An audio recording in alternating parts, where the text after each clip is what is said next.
Well, will you look at that? We are back, the Gonzo Radio Sports Desk. And, it's not the fancy studio that we used to have, but it'll do for now. I happen to be Big Daddy Gonzo. Welcome back to the show. Hopefully we're streaming live on YouTube. We are. We are? Yeah. Good. I'm glad to hear that. And the guy that's confirming the fact that we are streaming live on YouTube, seated across from me, as always, every time that we do this thing, he is Damaz. Say hello to the nice people. Hello, everybody. Glad to be back. It's bananas.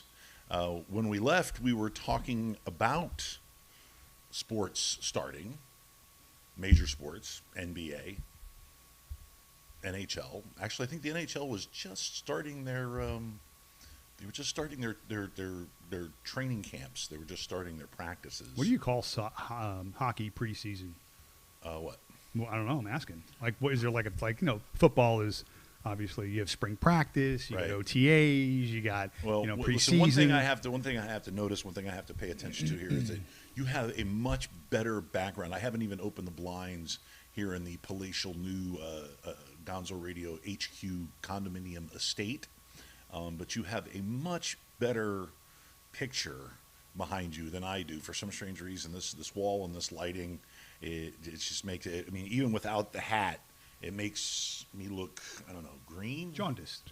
Yes. Perhaps you have you need a little vitamin C. But that's scurvy. Oh, no, I've had that's scurvy. That's one plenty of vitamin C. Yeah. I'm fine. My health is fine. I'm losing my shoe, but my health is fine. It's these professional radio and podcasting here. So the sports world has returned. Yay. And actually, I'm not going to spend so much time talking to you as I'm going to spend time talking to him because he's the guy that I want to talk to. But and we have almost all the major sports have returned, including NASCAR, which I guess if you want to call that a major sport. And, of course, with all these sports returning, they have also fired up their social justice campaigns, their social justice awareness campaigns. Okay, and it's kind of hyper politicized sports. Like it's gone. I mean, in the past when we had Kaepernick kneeling and everybody was or yeah, it was either or okay. It's gone beyond next level. It's gone way out there. Off the rails. Way out there.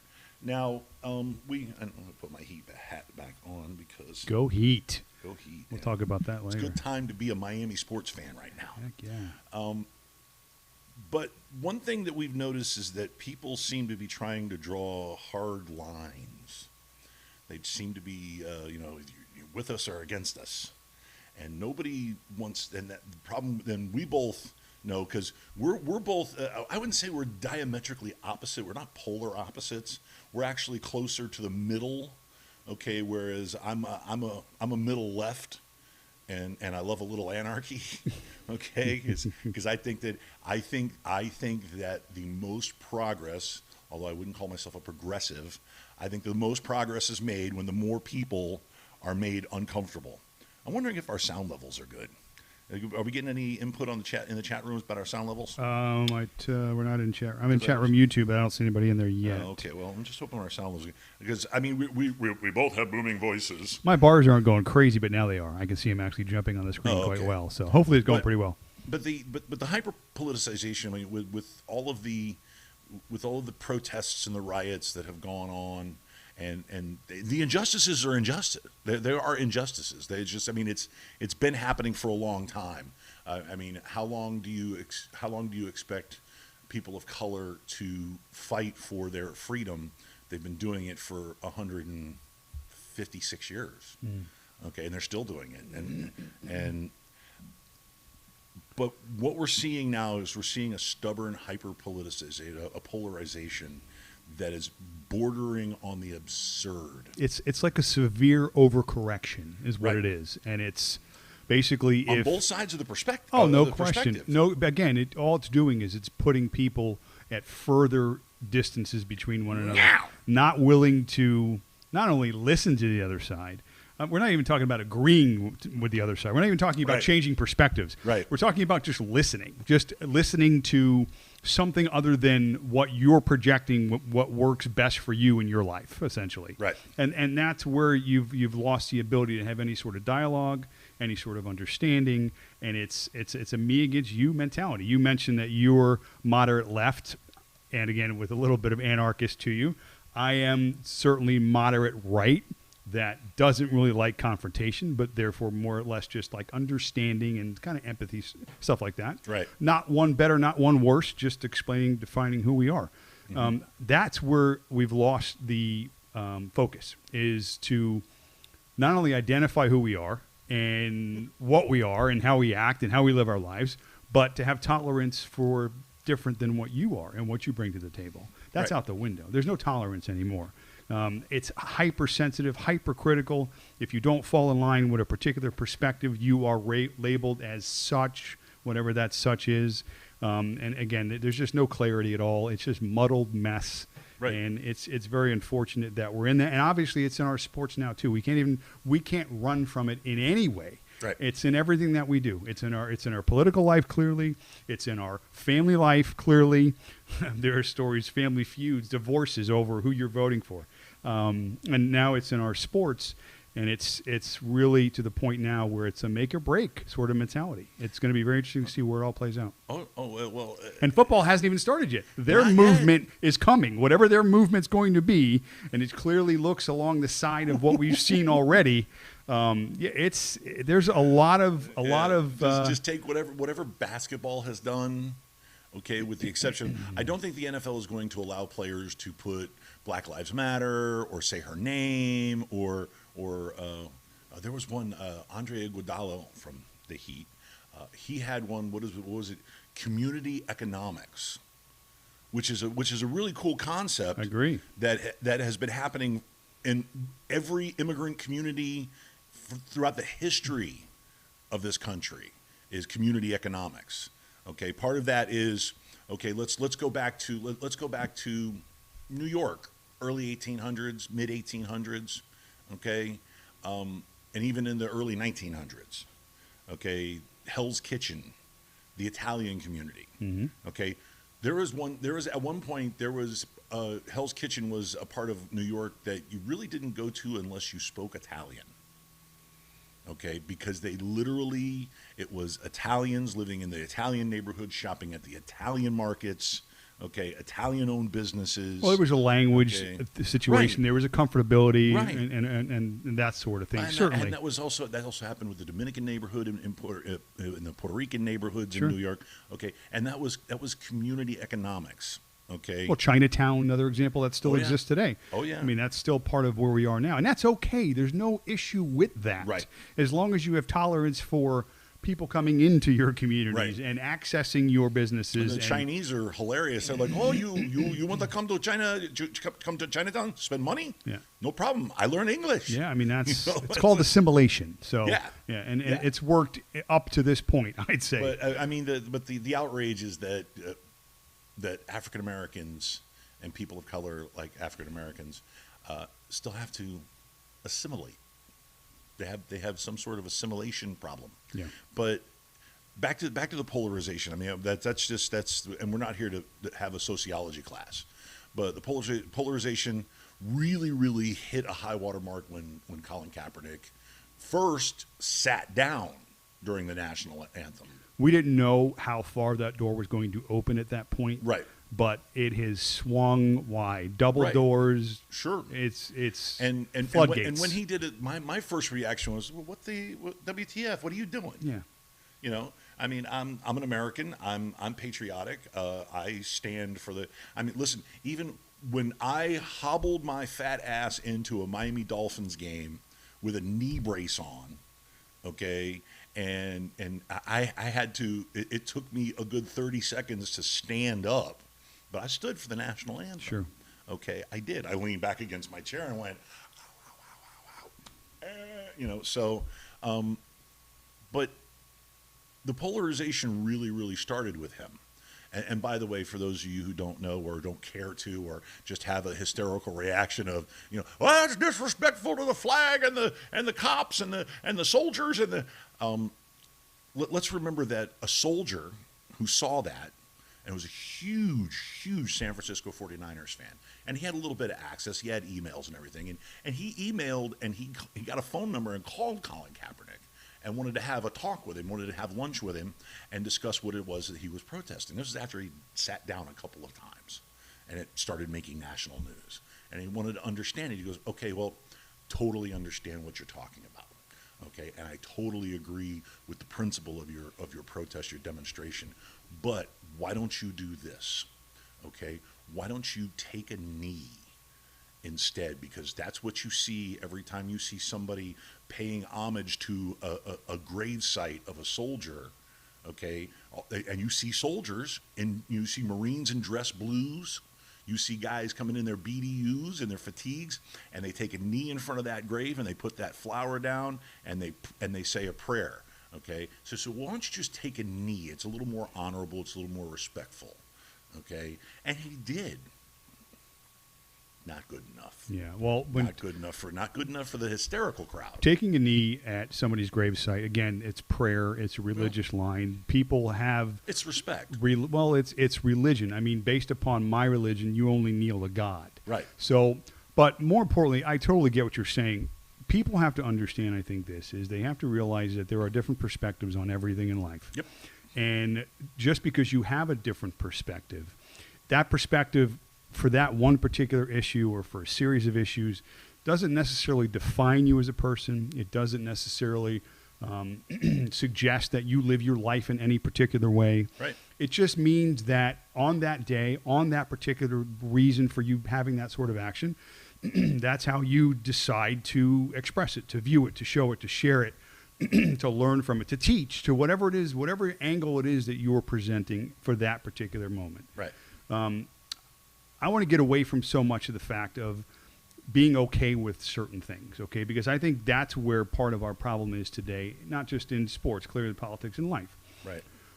I don't think we have to be forced to be okay with Colin Kaepernick kneeling, okay? Or the Black Lives Matter movement, or left and right and all these other things. I think it's gotten away from being okay to not be okay. Because what's happening is when you don't stand in line with a particular view, you were then labeled as such, whatever that such you is. Racist, Nazi. Whatever. And again, we use terms like always and never, and examples are, well, the Democrats always suppress this, and the Republicans never do this. Those words shouldn't exist in our vocabulary because they're not a true depiction of who these people are. Again, you have a view of certain things, that's fine. We've gotten away from the understanding, from the dialogue to and now it's hatred. Now it's divisiveness. Now it's picking sides. It's you have to, if you're on that side of the fence, well, I'm going to be on this side of the fence. And that's where it ends. There's no more dialogue. There's no more understanding. And it's very sad. In sports now, we used to be able to escape these sorts of issues. I mean, you put the news on and it was political. It was news. It was left. It was right. It was world affairs. It was other things. Now it's in your home. Now people are getting divorced based upon who you're voting for. Family fights. And it's in our sports world now, too. So we talked a lot before the show and obviously prior to that as well.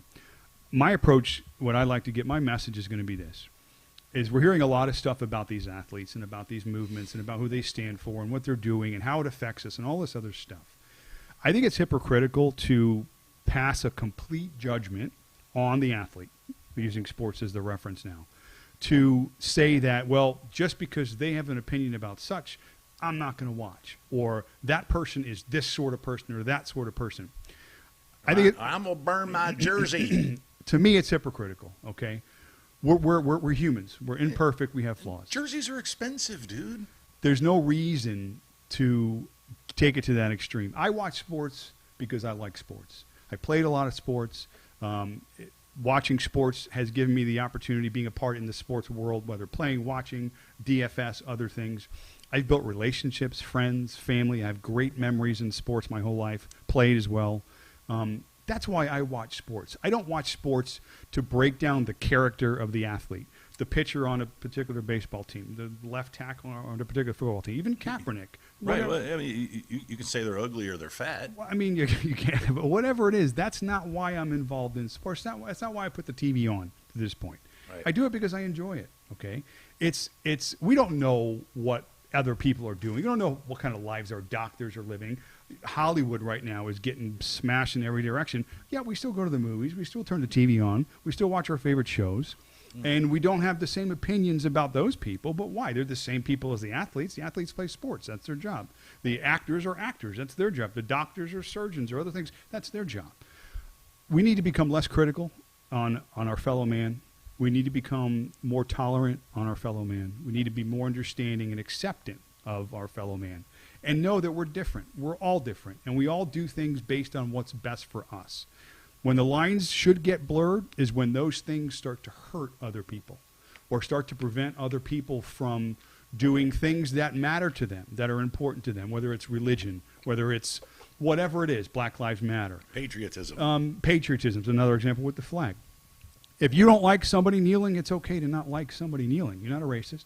And you said before that you I would never kneel. You don't approve. You wouldn't do it. Exactly. But you don't I'm not necessarily hate anybody who does it. I'm not going to ostracize the person who's kneeling in front of the flag. Now, I may not have lunch with them. I may not want to have them over at my house. But I'm not going to get on my soapbox and say stand up. Right. Okay, that's not for me to decide to do. Oh, okay, I have a hypothetical for you. Big Pittsburgh Steelers fan. If the Steelers all take a knee for the national anthem when the NFL comes out, how are you going to feel about that? Again, I'm not going to like it. Right. But it's not going to stop me from watching the game. Right. Okay? We don't have interactions and relationships with these sports athletes. We don't. They're in our minds. So you're not going to take all your Steelers stuff down off the walls? The only stuff that I have put in set it on fire? The only stuff I put in the fire more recently has been Antonio Brown stuff. But that's because he's lost his mind. But that's not because he's standing or sitting or kneeling. It's just that his life decisions haven't been very good. And I feel like mentally ill. What he did, he hurt the team, and therefore might have CTE. I burn his stuff. Okay, point is this, is that we need to take a step back in every part of our lives and understand that we're neighbors, we're family, we're patriots, we're different, we're the same. We're all these things in life that are having to exist now together in the United States, in our communities, in our cities, in our towns, in our workplace, hopefully when we get back to work. We need to just chill, all right? Okay, but what about Aaron Rodgers? Now we're getting into the sports side of it, so let's have some fun. I got to cut you off because we could do an hour about this. Yeah, well, we're like 22 minutes in. Yeah. Well, again, my point was this, is that moving forward now, I want to get into the sports side of things, okay? Right. I know football's going to ramp up, we said. I know there's going to be a lot more stuff that's going to be critical of the athletes and the political movements. You know what? Let those people politicize the world, okay? Let's take a step back and let's just do it from a sports perspective. Right. Performance, stats, how things are supposed to go, predictions, analysis, and just the pure enjoyment of what sport is. Right. That's going to be our approach on this show moving forward. We talked about that. So. Okay. Well, let me get the last shot in, okay? For everybody who knows me and knows me well, not only do I dislike our president, but I've disliked him since 1986, and I don't have to back off my dislike just because he managed to get lucky enough to be the president of the United States, managed to fool enough people to vote for him, but I digress. That's not nice. That's not nice. Don't say stuff like that. I know. Fools, but, no. We were tricked. Anyway, boogie boogie. Because I voted for him, I'm not a fool. Well, I know you're not fooled. I said fooled, not fooled. Oh, sorry. Not fool enough. All right. I said fooled. All right. I know a lot of smart people that have been tricked. I'm a smart guy, and I've been tricked a lot. And they're all ex-girlfriends now. But my point is when the Kaepernick thing started, he wasn't president. Okay, when the Kaepernick thing started, he was just some rich old dude on Twitter who we didn't even believe he actually wrote his own Twitter stuff. We knew he had to have an assistant. Let's see, let's put that. It's like, no, sir, it's got to be 130 characters. You got to slow down, okay? So that didn't start with him. Did he exasperate it a little bit? Threw some logs on the fire, both in his campaign. He used it as part of his campaign to get that sector of angry American on his side. Okay, to stoke that fire. Okay, and I think that Kaepernick, one of the biggest regrets of Kaepernick's whole entire demonstration is that he was used as a political tool. He was used as a political pawn. He was the first guy out of Yeah. the gate in that realm. Oh, yeah. So yeah, he was going to take all the shots, good and Oh, bad. yeah. So for sure. I mean, you could hear you could hear Lee Greenwood singing in the background. Proud to be in America. I hate that song, by the way. And he allowed himself to be used, or at least he put himself in a position to be used like that. But it didn't start in 2016. It didn't. The first time he did it was 2014, I believe, right? 2014 was his first time. Or 2015. Yeah, so it started before. You know, I don't even say his name. He's Voldemort. But before the current president became the current president, it didn't start with him. So when you talk about polarization, I can honestly tell you, just the same way with Matt, that much you can't blame, because we've been polarized about a lot of stuff for a long time in this country, especially with the advent of social media and the internet blowing up the way it has. That's made it so much worse. Oh, and the craziness, and here's what's really funny. The craziness didn't start with Facebook. You know where it started with? AOL chat. AOL chat. I shiznit you not. I agree with that. Okay, way back in the 1990s, when I was on dial-up, okay, I actually witnessed a bizarre 4-hour AOL chat room flash war between a half a dozen people on the right and a half a dozen people on the left, and they were just going berserk about Bill Clinton and his ugly wife, and the Republicans were just, and the Democrats were Nazi. I was like, the hell's wrong with you people? That was the birth of internet hatred right there. Oh my God. Yeah, both sides. And arguing sport, but I did see the sports chat rooms, which by Bill Simmons, we all love Bill Simmons. Bill Simmons was a huge part of that early on, okay? And Bill had some great lively chats too. He had to actually kick people off for using foul language. But speaking of polarization, as we segue smoothly into sports, I like Aaron Rodgers.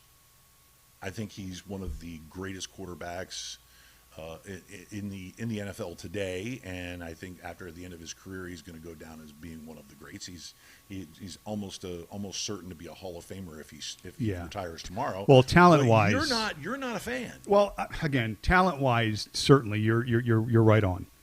But some of the numbers tell a slightly different story.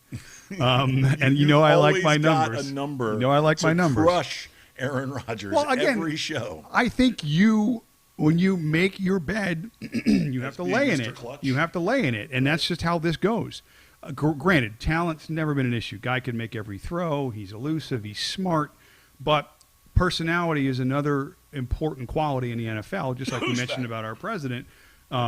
You have to be able to lead, and you don't just lead selectively. You have to lead everyone.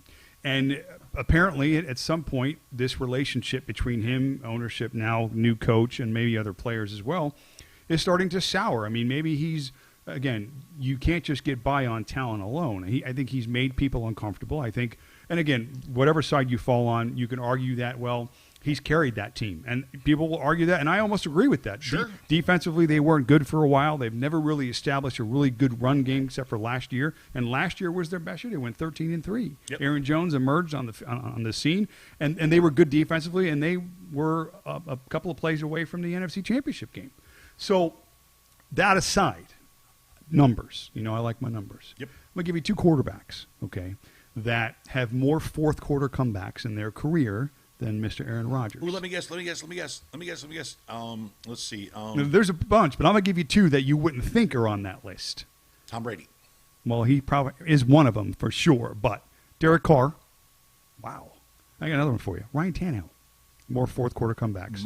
My boy RT than Aaron Rodgers in his career. Like Ryan Tannehill. Okay. People like to compare in terms of, the top 3-4 quarterbacks in the league, Russell Wilson to Aaron Rodgers. And if you ask a lot of people, it's probably a little bit more than split. Who's the better quarterback? Okay, I would clearly say Russell Wilson, but Russell Wilson has 5 more fourth quarter comebacks than Aaron Rodgers does. Now, he's played 46 less games. So that's pretty significant, okay? Now, again, it's just one player against another. Aaron Rodgers, I've mentioned this before, losing record on the road as a starter. So there's a lot of things that are going on here. Now, fast forward to this year's draft. Again, Jordan Love they move up to take Jordan Love. The writing's on the wall, okay?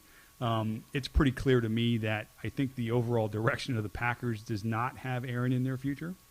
Business decision. He's come out and said it too, clearly from the business perspective. He said, I would have loved to finish my career here in Green Bay, but it doesn't look like it's going to happen. Now, I don't think it's all Aaron Rodgers. I don't think it's all Green Bay. I just think the general landscape of the league now is these salaries are getting higher and higher. And, of course, you're going to be paying your quarterback the most money on your team. He's your field general. He's your leader. Patrick Mahomes just signed a massive deal. They've been fighting in Dallas whether or not they're going to sign Dak or not. The problem is... Listen, I'm not a Cowboy hater, okay? But if they're dumb enough, if Jerry Jones is dumb enough to shell out $35 million a year for Dak Prescott, okay? Dak's good. Don't get me wrong. Dak's good. He really is. I put him on the same level as a Deshaun Watson. Okay, close. I do. Close. I've got some numbers for Dak as well. Strength, but still, I put him on the same level. Listen, I like Dak too. But $35 million a year is overpaying by $5 million a year. Okay, but here's my point when it comes to the money. Get that money, Dak. Remember, but you ain't a $35 million quarterback. The Chiefs right now in signing Patrick Mahomes, their Super Bowl, they won it under his rookie contract. Yep. I think you're seeing now the landscape of the league where a lot of these teams are looking at their salary structure, even though they know salary caps are going to be going up. They know that if they're tying up 15, 20% plus of their money into one position, that's going to severely handicap them for the rest of the team. And a lot of these quarterbacks now are coming into the league ready to play. I mean, you can win with rookie quarterbacks, second-year quarterbacks. And these quarterbacks are not only ready when they come in, but by year 2, year 3, they're leaps and bounds. We can give you plenty of examples of that. So back up on the Chiefs a bit now. He's got his contract, well-deserved, okay? Mm-hmm. After year 3, year 4, it's probably going to be what the average quarterback makes anyway. Right. But still, I think what it's going to do now, it's going to make them have to be financially balanced. It's going to have to it's going to put more pressure on their drafting. They're going to have to be getting more and more younger players in later drafts that have high talent levels that can perform at high levels, because you're not going to be able to pay free agents as much as you were before. Right. So I think that's the overall landscape. So back to the Packers, they're looking ahead going, okay, Jordan Love, you don't have to play next year. We got Aaron, but he can certainly play year 2, year 3, year 4, right, where we don't have to pay him what we would have to pay Aaron, and therefore we can go out and sign that offensive tackle or go sign that free safety. Yep. And make the team balanced, as opposed to just having your top 3 or 4 guys make half the money on your team. That's not how the league is right now. From what I understand, though, Mahomes also put some clauses in there so that after like year 4, year 5, he can make adjustments so the team can sign more players. Of course, and that's a smart move on his part, because he realizes too that he's not going to be able to win just by slinging the football. Right. So, yeah, there certainly, I think teams in general are moving in that direction, and that says a lot about the athletes coming into the league in terms of the quarterback position. These guys are ready to play. Every year now, it used to be first-round picks were busts. You know, I can go through the list, a myriad of first-round quarterbacks that just never played or didn't reach nearly their potential. Ryan Tannehill. Well, there's a lot. Ryan Tannehill, who didn't have an offensive line. Listen, Ryan Tannehill, first of all, this is my time to get on the soapbox for Ryan Tannehill, and big shout out to Frankie Miranda. Frank mentioned it. Funny how good RT looks once he got a good O-line in front of him. And a running game. Yeah, it helps. It's amazing how good a quarterback looks when you've got that. Yeah, play action makes quarterbacks pretty good sometimes if they can execute, for sure. Yeah. I mean, I can't tell you the number of times in Ryan Tannehill's career. Okay, and I saw when the kid was a rookie and they threw him out there. Okay, I saw the potential. I saw the ability.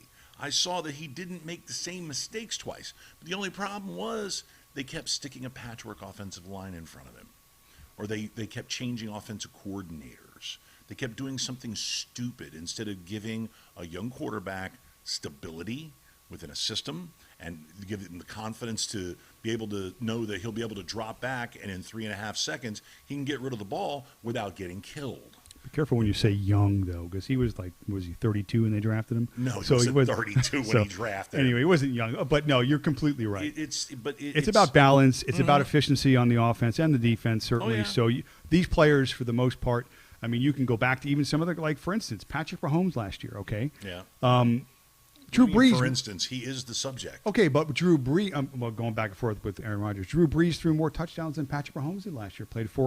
Missed 4 games. Yep. So, I mean, Mahomes missed 2. Okay, but what I'm saying is it's not just about the quarterback slinging the rock and having to put up 40 touchdowns. Okay, it's about balance. It's about being able to run the ball. It's about being able to play good defense and not make mistakes.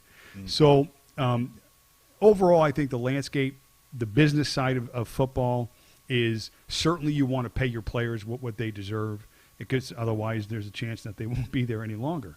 But you have to also understand that in paying those players in a situation like Mahomes, he also then realizes that, like you said, year 3, year 4, he's banked a ton. They can reassess his contract to see what's best for the team. Yeah, 'cause at that juncture, it's not about paycheck ego, because that's one thing is, these young guys, especially a lot of these young guys coming into the league. Okay, let's face facts. Even if the kid's got a 3-year education, he's only does 3 years in college, or even 2 years in college. A lot of these kids take the opportunity to get an education, and a lot of these, especially these quarterbacks, and a lot of these how can I say, high-level skill position players who know that they're going to command a high salary. A lot of them take advantage of the business courses. Sure. And the finance courses. Sure. They want to be able to manage their stuff. They want to be able to manage their own money. Yeah. I mean, that's the reason why you've got a kid like Laramie Tunsil. Okay. Laramie Tunsil took finance. He took business administration while he was in school at Ole Miss. Okay. And the kid's, he's a beast. He's 6'4", 315 pounds, 320 pounds, and he's an outstanding left tackle. But he just negotiated his own contract extension with Houston. Saved him a bunch of money, too. He has not had an agent. He negotiated his rookie contract. He has not taken up an agency. Yeah. So a lot of these kids, it's got to scare some of these sports agencies, that a lot of these kids are actually like, what do you mean you're not taking underwater basket weaving? Yeah. What do you need? What do you mean you're not going to major in social media? They're coming into the league not only better physically prepared, but mentally prepared. And that's good, not just for them. It's good for the sport in general. Right. Because you want smart people to be successful. Right. No matter what they do, whether it's, again, your doctors, your lawyers, your whoever, certainly your athletes. Right. This kid Vander Esch in Dallas, the linebacker. I believe he's also a guy who negotiated his own contract, okay? Because these kids are no longer mystified about education, and that's once again just backstroking back to the cultural divide, which part of that is education, and a lot of these kids that are coming up as athletes, besides the fact that smart parents make their participation in sports conditional to their academics. Sure. Good which parents is make only good kids. Smart. Yeah. Okay. But these kids are taking it friggin' seriously. Yeah. And that's got to be scaring, it's got to be scaring all of these sports agencies. Like, how come we don't have as many rookie clients as we had last year? Oh, they're negotiating their own contracts. Yeah, they're on their own. They're not mystified. They understand what the contract is. They can read it. Why? Well, he's got a bachelor's degree in business administration. He's got a BA, It's like, what do you want to do? So I totally encourage it. I think it's awesome. I think it's good great. for the league. It's good for everything. Good for everybody. Yeah. It's not good for the agents, but what are you going to do? All right, so not bashing Rodgers anymore, just telling the story of where they're at as an organization and knowing that it looks like that the writing's on the wall. The Packers are in a position to be successful this year. I just think that, again, under all the different circumstances, the COVID, you don't want to have a lot of obstacles to have to climb. And clearly, I think that making that decision and taking Love and the other things that have come out, it's another obstacle, another distraction that just teams in general, especially at the quarterback position, just don't need. And I just think it's going to be a difficult road for the Packers. I think if they struggle by any means, or if there's issues, and it may not even be related to Aaron Rodgers, It could be they could lose players to injury or COVID or other things, and they opting out, which we'll talk about. Which is a big segue. Packers come out of the gate 2-4. Then where is the motivation? Then where's the directive? Where's all that other stuff? So, so anyway, it'd be interesting to see. Okay, opting out. Opting out. Deadline passed. 66 players have opted out. 66. The Patriots lead the way at 8 players. Some Yay! big names. They can all opt out. I went through and looked at the players that have opted out by position, and I found, ironically, that half of the number on the line are either offensive linemen or defensive linemen. That scares me a little bit. Well, it's the most touchy-feely positions. Yeah, technically it is on the field, but that scares me a little bit. I'll tell you why. As we know, no OTAs or limited, extremely, no preseason. I think you're going to have defenses far out ahead of the offenses to start the season. That's bad for quarterbacks, because if you got your second string left tackle in there protecting your blind side, or your second string right tackle, if you're run for your life, it's going to be interesting, because as we know, during the season, offensive line, defensive line play is where it's at, and there's always attrition in general in those positions, injuries and such. Getting out of the gate with somewhat of a limited pool in terms of talent is going to put a lot of stress on a lot of teams, and therefore that will affect some of your major skill position players, number one being your quarterback. So I'm not predicting injuries. Case in point with Miami, okay, because there's been all of the, you look up and down throughout every news agency, and they talk about the young quarterbacks coming in, and they talk about Tua winning the job in training camp. I'm like, what training camp? What training camp? You and I have more training camp pre-show. Hi, how you doing? Punch in the chest. Yeah. Okay. But and Fitz is coming out, and he's like, I understand my role, which is he does, he should, and he will. So that's fine. He played, he played in front of a bowling team last year. Yeah. So, and everybody also wonders how come the Dolphins haven't dealt Josh Rosen away. Well, because Josh Rosen's going to be the second string quarterback. Yeah. Okay. Tua's not going to see the field until at least the 4th or 5th game of the season at the very best, because they're not going to put that kid out there in front of an offensive line that, first of all, the first couple of games, they're going to be atrocious.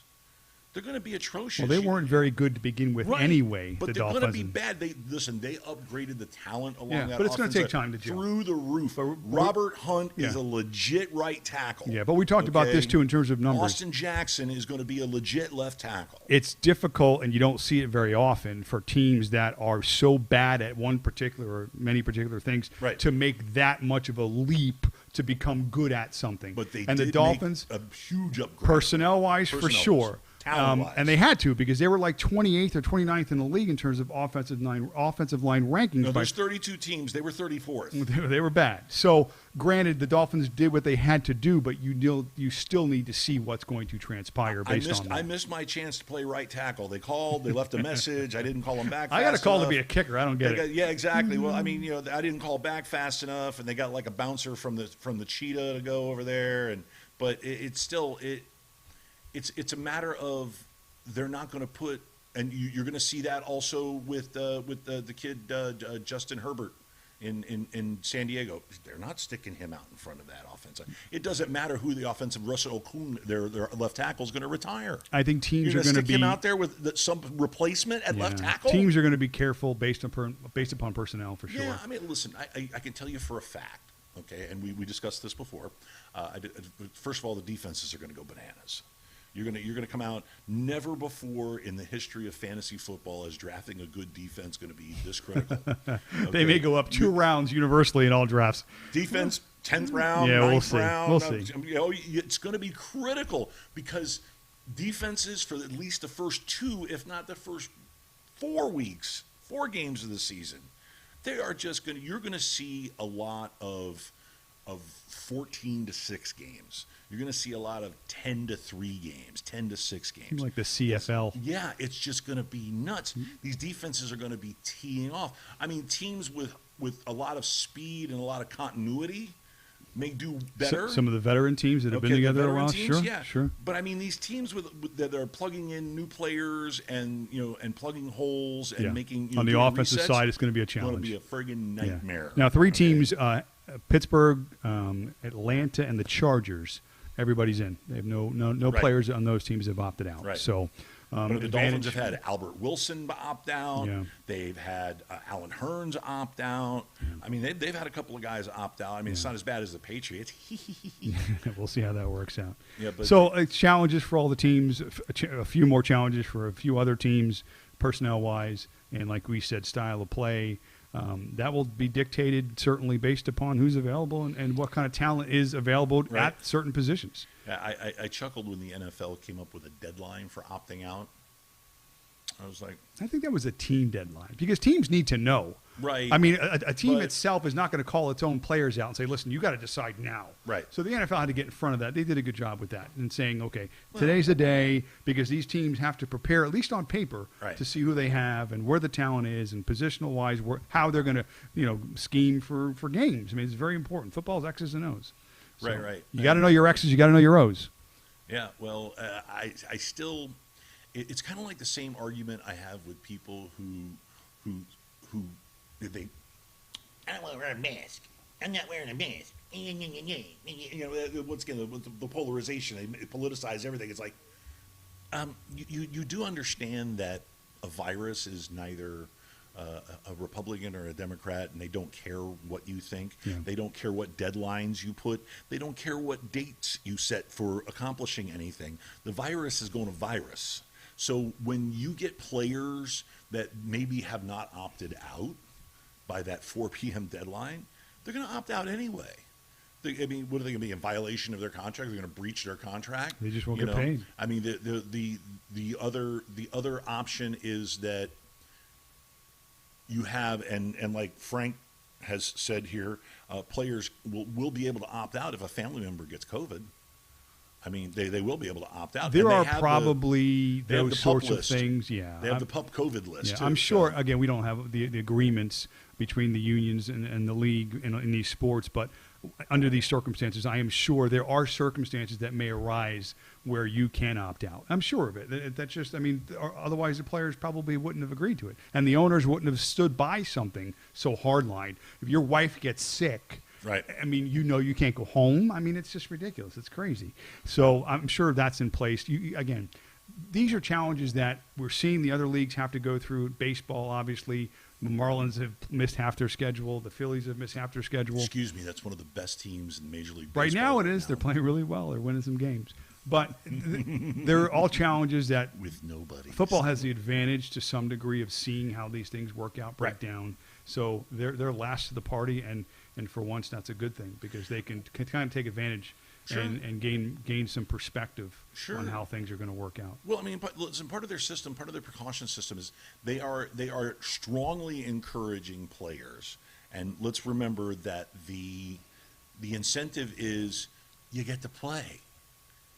I mean, yeah, you make your money, but you get to play, okay? And you don't get paid unless you play. Yeah, and I would venture And that 75% so- of the league needs their checks. Right. Just like we need our checks. Right. Just because they're making more of it, Right. they also spend more of it too. Right. And have bigger bills and bigger expenses. And so Exactly. they need their money. So And ex-wives. yeah, and, and current wives and baby families, mamas. and sure. So that alone incentive is going to create the desire and need to have to play. I mean, Antonio Brown was banging on the door going, tell me what you're going to punish me with. I got to get back Yeah. to work. I'm in. I'm in. I'm in. So, yeah, he's opting in.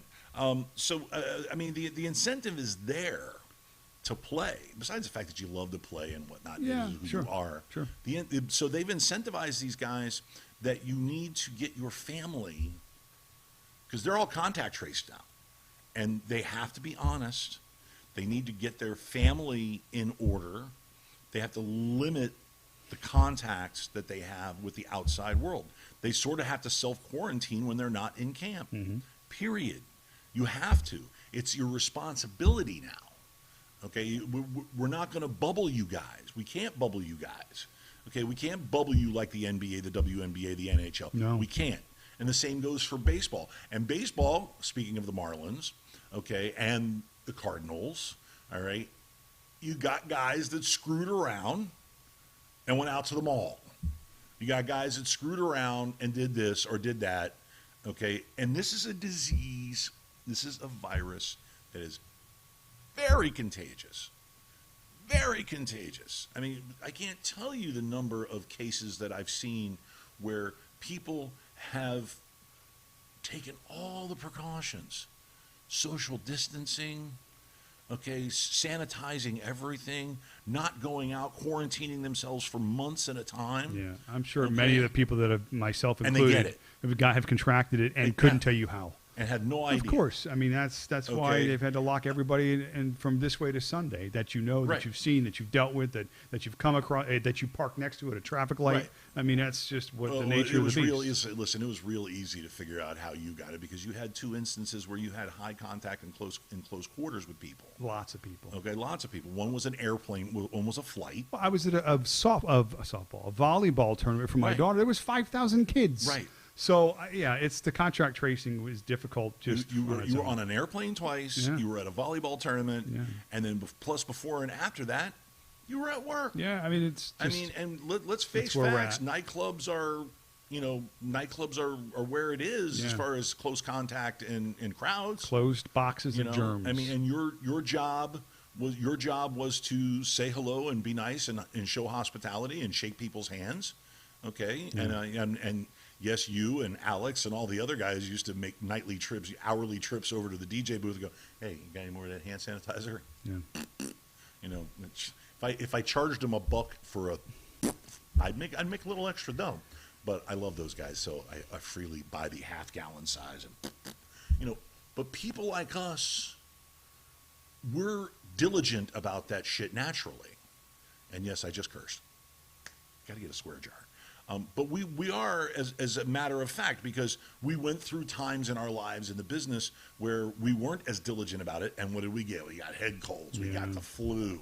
We got what we lovingly refer to as the bar funk, which is a bacterial upper respiratory infection that doctors just go, Z-Pack. Here, take here, that. Z-Pack, Yeah. get away.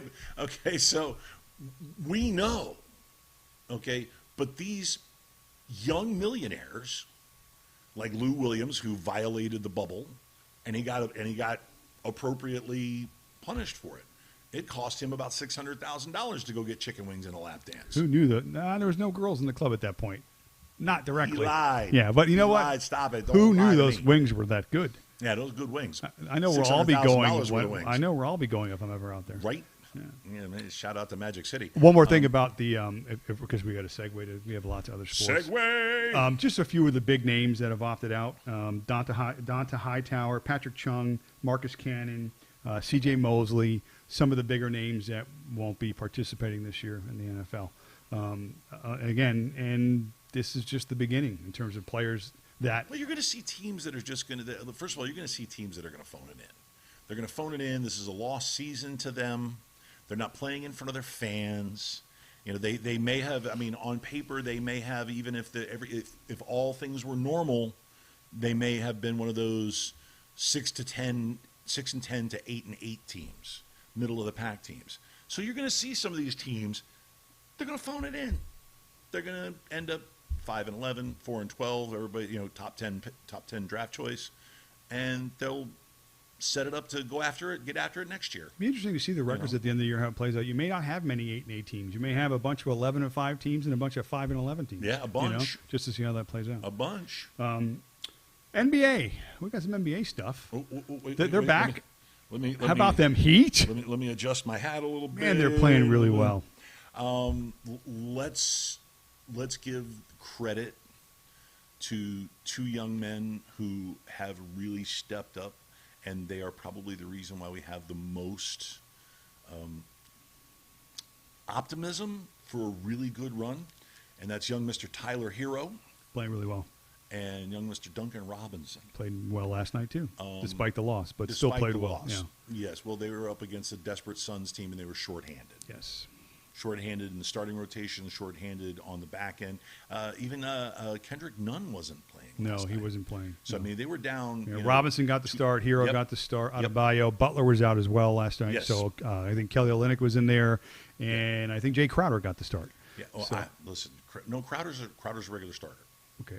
Crowder's a regular starter. His minutes are he's been under 30 minutes, so I've been watching his minutes pretty closely. Right. So- Well, Spoelstra It's really funny. Spoelstra kind of operates that thing like a hockey coach.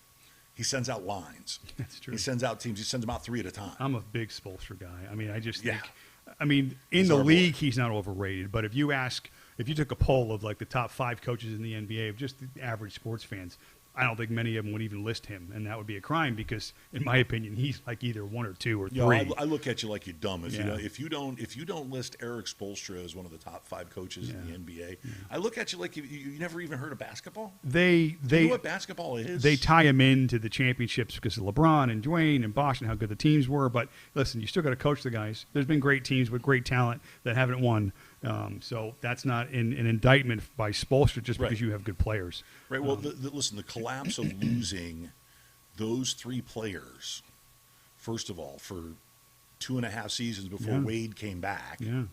Okay. But and- as a shell of himself. right. I mean, he was off the but bench. he came back to restore the Heat way, because what you were dealing with after that were rookies, cast-offs, and nobodies. Yeah, pretty much. Okay, rookies, cast-offs, and nobodies. Because not only did we lose the big 3, but we lost the veterans that came along with the big 3. Mhm. These guys that were working contract to contract. They were working year to year. And it's like, oh, you don't have the big 3 anymore. Yeah. So And other players that I were got just to go. that were major presence in the locker room. I mean, Exactly. like Udonis Haslam Right. and other well, players. Udonis that- stayed. Udonis is a lifer. Right. Well, in terms of being there and a voice and stuff Right. like that, but it's a little different than when you're not playing, Right. as opposed to just being in management or in player personnel and Right. things like that. But no, certainly he will always be a part of the Heat organization. Right, but He's a it- staple here in the community as well, Right. so he's not going anywhere. Oh, he's going to end up in the front office with the Heat. Yeah. That's for sure. For sure. But you could see how Eric Spoelstra, and if you'll excuse the invective, he could make chicken salad out of chicken shit. I agree. Number 2, by the way, for the jar. Yeah, that's Yeah. $2. $2 for the jar. $2. Yeah, for sure. But he really could. I mean, he really, really could. I mean, he got that team to the playoffs twice in the last 4 years now, 5 Yeah. years, twice. Yeah. And I mean, we're talking about some rosters, Bam Adebayo, who had no idea what he was doing the first 2 years he was in the league.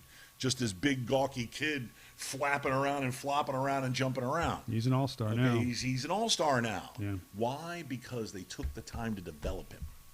They took the time to develop him. Okay, I mean, they had some busts. They had some free agent busts. They had some guys that did work out. They had some guys that didn't work out. But one consistent, one constant was always that Eric Spoelstra had them ready to play, had them playing as well or better under a team system, Yeah, Riley's system. Riley's system. So it's the Miami Heat way. Yeah, they're going to make a run. They look good. I don't want to get too far ahead at what's going on now over this 8-game stretch, the bubble, because it's going to be tough to really assess an overall team and where they stand and how good they are. I mean, you're seeing teams play really well. Phoenix hasn't lost yet. They're playing like they're on fire. But Well, they're desperate. That's why. and they have a chance to make the playoffs as well. And again, so I think motivation, like you're saying, is going to play a major factor in some of these performances. But I think you can get a pretty good idea of some of the teams that maybe we thought were going to be there in the end. I'm going to say the Lakers for number 1. Lakers were the number 1 seed. They are the 1 seed in the West. They're in trouble. I mean, if they win, if they can get out of the West, whether it's the Clippers in that last game, the up-and-coming Portland, as well as they're playing with Nurkic back, man, LeBron will be Superman if they pull this off, because they've lost Bradley, they've lost Rondo. They better pray that Portland doesn't get into the 8th spot. They better pray. They better pray. They're relying on Kentavious Caldwell-Pope as a starter, who's a good player. Caruso's been getting big minutes. They don't have much of a bench. Their bench is now their 3s and 4s, and I know J.R. Reed. I know LeBron has done this before. I mean, Cleveland, he didn't have a great team, and they got to the finals and won. But there's so much talent in the West that literally, and Anthony Davis, I mean, granted, at any time, these guys, between James and Davis, they're two of the top 4 players in the league. Davis has never been to the playoffs. He doesn't know what the playoffs are. He is got to be better than what he's been later in games. Right. Well, the first 4 seasons, I don't think he has seen. I don't think Anthony Davis has played in the last 5 or 6 games of a regular season ever, because his injuries and such. They get on his back and well, they here's what I ride know. him for 75 games. Yeah. They ride him to death for 75 games to put butts in seats. Well, there are New times where Orleans. his numbers are gaudy, Right. 35 and 15. Sure. But in the fourth quarter, But he's never been to the playoffs. he has the lowest shooting percentage of the fourth quarter in any of his quarters. So Playoffs. And the fourth quarter, the last 5 minutes of these games are where it's decided. Right. And it can't just be LeBron James. Right. Exactly. It can't just be him. So Davis has to play better in the fourth. I just think the Lakers, like I said, if they pull it off this year and they get out of the West and then face whoever they're going to face in the East, I mean, it's just monumental for him. Ginormous. The Blazers we talked about, man, they are playing really well. They're going to be a tough out. Lillard and McCollum and Nurkic, and they're really playing really, really well. Dane, you saw that you saw that last night, right? You saw that with the Clippers and Portland. I'm a Dame Lillard fan, big time. Let's first of all let's call it what it is. Okay, Lillard is Mr. Clutch. He is an assassin. Okay, and he's at the line, and he misses 2 free throws to win or tie and win the game. And Patrick Beverly and Paul George start falling out, talking smack. Start falling out, and even what was it? Beverly even mimicked the bye wave at him, right? And he clapped right back at his press conference. He's like, "I sent Paul George home last year. I sent Patrick Beverly home all the time." I mean, it's like, yeah, it's okay. Listen, I'm a Portland I'm glad fan. you enjoyed it. I'm a Portland fan.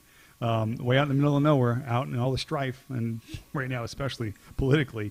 But they're playing, they're balling, and I'm telling you, they're going to be a tough out.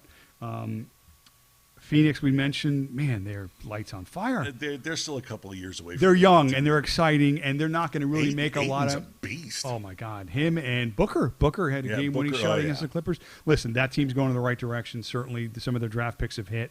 Yeah. They're going to be fine. You're right. This year, if they get in as an 8, it's going to be tough for them to get anywhere. Let me tell you, Ayton is what Joel Embiid should be. Okay, Joel Embiid is a soft center. Yeah. Ayton looks like he's going to beat you up on the way to the basket. He's an angry center. He's angry. Yeah. Angry. Let's talk about Philly. Okay. Yeah. Oh my God. I think bye Simmons. Yeah. Well, I think they were dead coming in, but now it's Simmons going down like he is. Certainly, they're going to have to make a decision next year. Well, the positive-negative line is actually better without Simmons. Yes, they do get some good contributions. Tobias Harris, who they brought over, certainly is one of these guys that can play really, really well. But here's the thing with them. Okay, this is year 3 with their big two, Simmons and Embiid. And again, 2.5. We've argued talent-wise. I mean, with Simmons on the floor and being on the floor, you've got potentially every game. Those are the best 2 guys on the floor. It hasn't equated to anything. Okay, these guys don't play well together. No. Brant Brown doesn't have control of the circus. These are kids playing a kid's game still. Yep. They haven't grown up yet. Yep. There's a lot of issues, locker room, you hear and stuff. They're going to have to make a decision. Okay, Simmons is still undervalued a jump shot, still doesn't take shots, can't take shots, can't hit a 3. Soft. And Embiid is like the big happy kid running around out there like soft. It's not working. It hasn't worked. It's not going to work this year with the injury. They're going to have to see next year. Soft. I think coach is gone. I think one of those 2 guys gets moved. It's going to be interesting to see who it is. I would personally want to keep Embiid just because he can run the floor to a particular way based on his center. He's almost like Jokic-like in Denver with probably a little better rim protection, with a little better offensive movements around the rim, can certainly hit a jump shot more consistently. Now, they run the offense through Jokic, too. He can handle the ball. But listen. Simmons doesn't want to learn how to shoot the ball. Your point, right. In a league now where you have to be able to stretch the floor and hit a 3-point shot, Houston's a prime example, okay? As bad as their percentage is, hitting threes, inefficient, Westbrook's like less than a 30% three-point shooter. They can blow you out of the gym at any point because they're taking 55 threes a game. They don't have to hit 40% of them in order to win. Well, and also Westbrook can be counted on to drive to the rim. Well, that's his and strength. Flush it. That's his strength And too. flush it. But your center's there, your four's there, your five's there. Going to put it in their grill. He's But going to they posterize. clearly lead the league in three-point attempts. Why? Because they know the percentages that even if we only hit a third of them, Right. if we're taking twice as many as you are, we're going to beat you most of the time. Okay, Right. and that's what they're doing. That's what Harden does, and that's what D'Antoni. That's what that approach is just chuck them and chase them down because they can't beat you with size. Right. They're running a 6'5" center at PJ Tucker. I mean, they're going to get. I mean, it's not going to happen. So they understand. A center who is my height. So they're playing to the best of their ability and using their strengths, and it's Right. working. Houston's going to be a tough out also. Well, and let me tell you, I'm a big Russell Westbrook fan. Big Westbrook fan. Love that guy. I think he is outstanding. I think he is kind of the reincarnation of Magic Johnson, except faster and more physical. I can't put those two in the same sentence. Yeah, I know. Well, listen. Efficiency-wise, it's not even close. Magic was more of a quarterback, where this guy is more. Magic was more of a John Elway quarterback, whereas Westbrook is more of a Lamar Jackson quarterback. Okay. Yeah. More aggressive to the whole. Nobody has a motor like Russell Westbrook. Quicker. He can. I mean, when Houston gave up Chris Paul and a million draft choices, and I think he gave up another guy another starter. When they gave a huge package to the Thunder for him, I said they got away with a good one. Yeah. Why? Because Russell Westbrook is a game breaker. But he can break a game wide open. He's a numbers guy. He puts them up. The triple doubles in the last few years have been off the charts, but they don't win, and he doesn't win.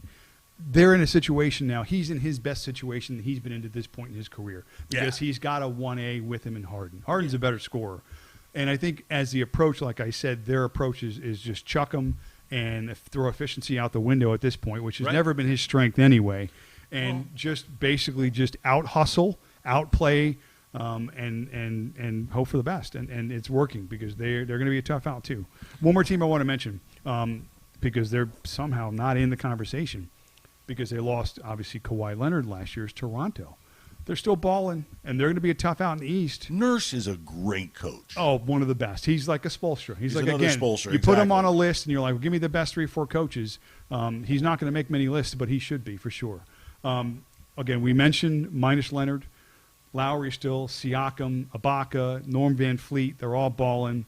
They play great defense. They're second in the league in defensive field goal percentage against. So smothering defense. They middle of the pack offense, but man, they can lock you down. So, and in the East, traditionally, it's a little bit about defense. So when the Heat played them, the last time that the Heat played them, the Heat had a pretty decent first quarter. They were kind of shooting the lights out.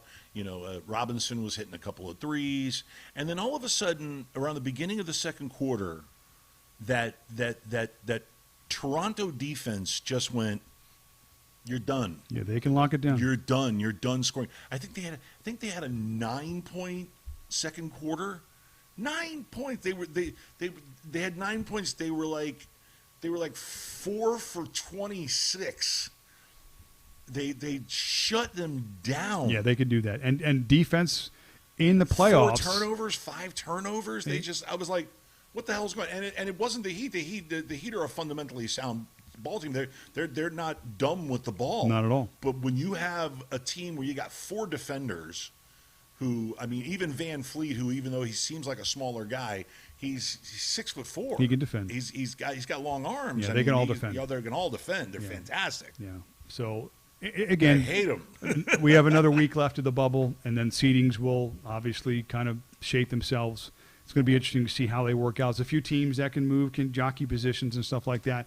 There's no home field advantage, so it really doesn't matter 4-5, 5-4. I mean, it's not. It's about matchups and about teams, and we'll get into that once things do solidify.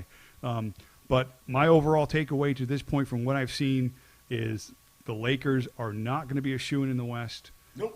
Portland's going to give them if they get to them, seeding's going to matter. To me, the Clippers are still the best team in the West, just because they have the depth. If Harrell comes back and he's healthy, he can play. Lou Williams has played the last few games. He's played some spot minutes. Kawhi, Paul George, the defense, they can ball it too. To me, it's still the Clippers in the West. And the East, again, you got a lot of teams. You got the Heat, you got Toronto, you got Boston, who, again, are still very well coached. Yeah, we're not forgetting about you, Boston. We see you out there. Milwaukee, clearly, as the number one. I ain't scared of Milwaukee. You know what? Even though they did muscle up on the Heat and blow up a 14-point lead, but still. Again, their 1B is Middleton, and I'm not sold in terms of a guy that, again, Giannis is a guy that's going to give you 30 and 15 every game as well, but that doesn't give you wins. Middleton's he disappeared a guy in the playoffs last year. Who's the number two? Is it Bledsoe? Is it Middleton? Is it? I mean, it's going to be in the playoffs when you've got the team's best every night. You got to bring it every night, and they're not a shoo-in. Put Milwaukee in Miami's bracket. Go ahead, I dare you. It's going to be interesting to see. So there's 4 or 5 teams I think in the East that have a pretty good opportunity. I'm glad to say the Heat are one of them. So we will see how it plays out. Should be fun. Our buddy Chuck immediately chimes in with the Knicks. I'm like, yeah. They didn't even get invited. Chuck, they ain't even at the party, bro. They didn't even get invited. They ain't even at the party, and bro. they won't be at the party for a while. Yeah. So now next year's going to be interesting if things assimilate, get back to normal. I mean, Kevin Durant coming back. Obviously, Kyrie Irving and the Nets, they may present now to be a power in the East. It's going to be interesting to see how they gel and how they play together. So, again, next year is next year. This year, under these circumstances, the way it all lays out, the East is open, in my opinion, and I think the West, outside of the Clippers, there's 2 or 3 other teams. I think Utah. I think obviously Portland we mentioned. These are good basketball teams that in a short series, which is the first series is, I believe, could be interesting. Could be interesting to see. So we will see. Especially if they steal that first game. Yeah. In those short series, those first game winners usually win the series. A lot. Yep. A whole lot. So. Okay, have we got anything else? Wow, we've been just like jibber jabbering. I love that. We have really missed doing this, by the way. Yeah, I did too. We really have. And for those of you out there watching on Facebook, or go over to the Gonzo Radio Network on YouTube, where we are right now. I encourage you strongly to subscribe, and like all the wonderful, lovely programming we have on the Gonzo Radio Network with shows like Chat Fight, the Gonzo Radio Show, which I don't know if I'm going to do one this Monday. I've done this. I'm going to have to go into producer mode here for a little while because there's been a few changes. But and of course, Blame Girl, Wake Up Late with Dougie, Dougie Almeida. I don't know. Dougie's not doing it. But Dougie, you're not doing a show this week, right? I don't think you are. And we're also going to be having more new shows. Just a little heads up. A cooking show, a show with another comedian. I'm not gonna out his name right now. But I can cook. I know you can cook. I got recipes. I've seen you cook. Not really. I just throw shit together. Ooh, there's my first $1. There you but, go. $3. But no, I'm 90% cook in my house. Now, before we go, really quick. I'm ironic. I'm kicking myself in the ass. It's like I really want to go eat lunch and go about my day and everything. I usually do an hour, but I'm going to do this. I'm going to throw this out there. Who are your top 5 fantasy picks for this season? Wow. Top 5. 1, 2, 3, 4, 5. PPE. Not in any order. Just 5 on the board. It's tough to go 1 through 5 right now. I mean, but Christian McCaffrey. PPR. Barkley.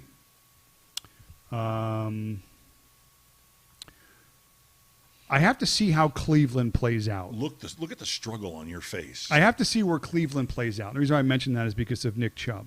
I think the ideology, the focus this year is going to be take a little pressure off of Baker. They have a lot of weapons. Nick Chubb, we've seen him at times just, can ball it out. Stud. So if the philosophy changes and they start to win some games, can get some leads, I think Nick Chubb could be somebody in that discussion. Okay. Stefanski is a run balanced offense guy. We'll see. I got to put a wide receiver up there, and to me, I think the Saints with Drew Brees, I think this is his last year. I think they're all in, and I think they're going to be a very good football team this year. Thomas, huh? He doesn't drop a ball. No. So from a PPR perspective, over Nuke. Michael Thomas for me is going to probably crack the top 5 over DeAndre Hopkins. My issue with Houston again is that they at times it's not Houston anymore. Oh, I'm sorry. It's in Arizona. I know Arizona. Oh my God!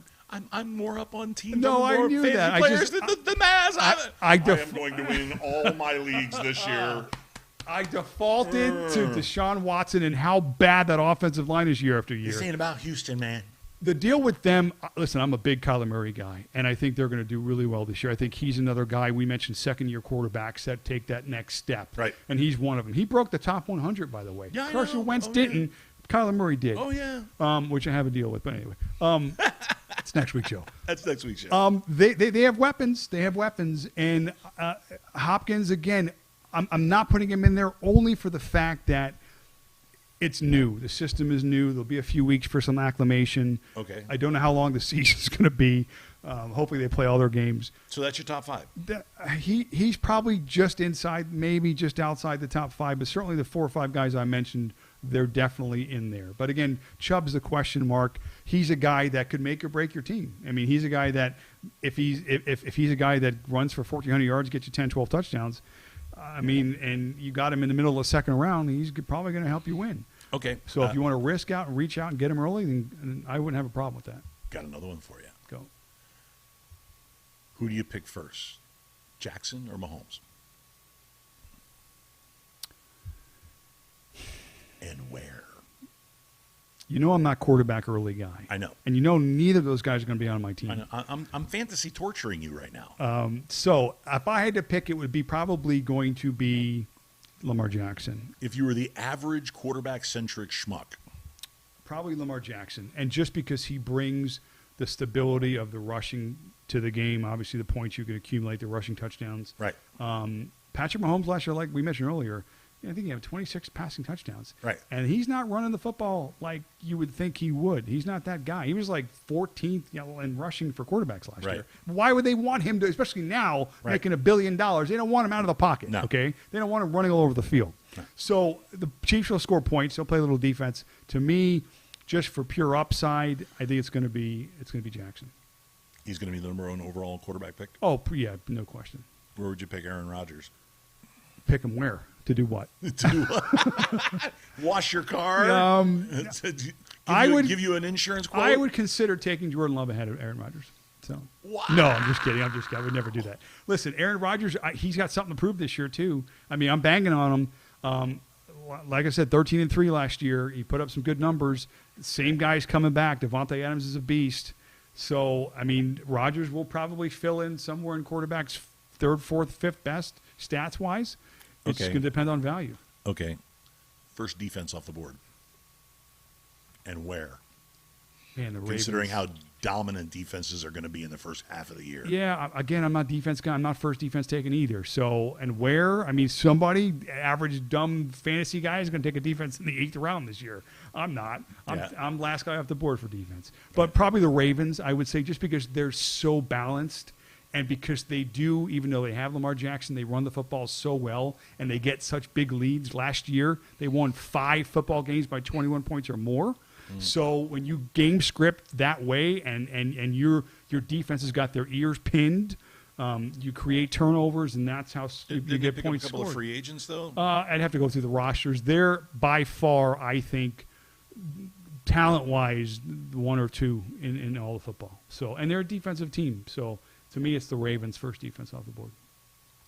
Interesting how you're taking a quarterback, number 1, from the same team. And usually it doesn't correspond like that. Normally teams with great defenses, they're lacking on the offensive side. Right. The Ravens this year, man, it could be scary. And he's pissed, Lamar Jackson, because he's hearing, oh, I'm not a playoff quarterback, and oh, I'm going to struggle here, and oh, I only run the football.